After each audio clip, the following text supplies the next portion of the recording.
शहादा तालुक्यातील खोट्या वनपट्टेधारकांची सखोल चौकशी करून खोटे वनपट्टे तात्काळ रद्द करण्यात यावेत या मागणीचं निवेदन आज आम्ही आमच्या बिरसा फायटर नंदुरबार संघटनेतर्फे माननीय उपविभागीय अधिकारी शहादा जिल्हा नंदुरबार यांना दिलेला आहे।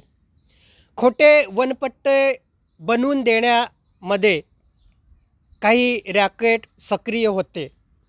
त्या सक्रिय रॅकेटमध्ये काही दलालांमार्फत ज्यांचे पुरावे नाहीत, ज्यांच्याकडे शेती नाही, अशा खोट्या लोकांनासुद्धा परस्पर वनपट्टे बनवून देण्यात आलेले आहेत।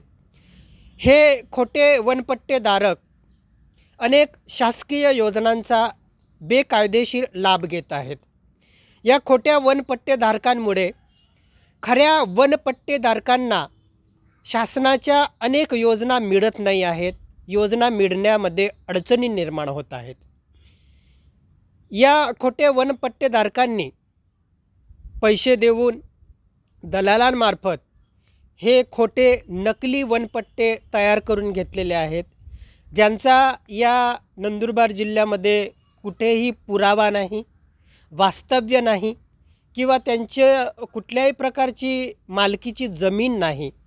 असं असतानासुद्धा यांनी वनपट्टे कसे मिळवले याची सखोल चौकशी होणं गरजेचं आहे।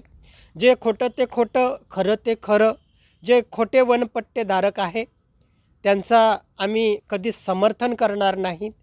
जे खरे वनपट्टेधारक आहेत त्यांच्या न्यायासाठी आम्ही सदैव लढत असतो आणि लढत राहू। म्हणून जे खोटे वनपट्टेधारक आहेत त्यांच्यावरती कारवाई झाली पाहिजे आणि खरे वनपट्टेधारक आहेत त्यांना न्याय मिळाला पाहिजे, अशी आमची संघटनेची मागणी आहे। जय बिरसा।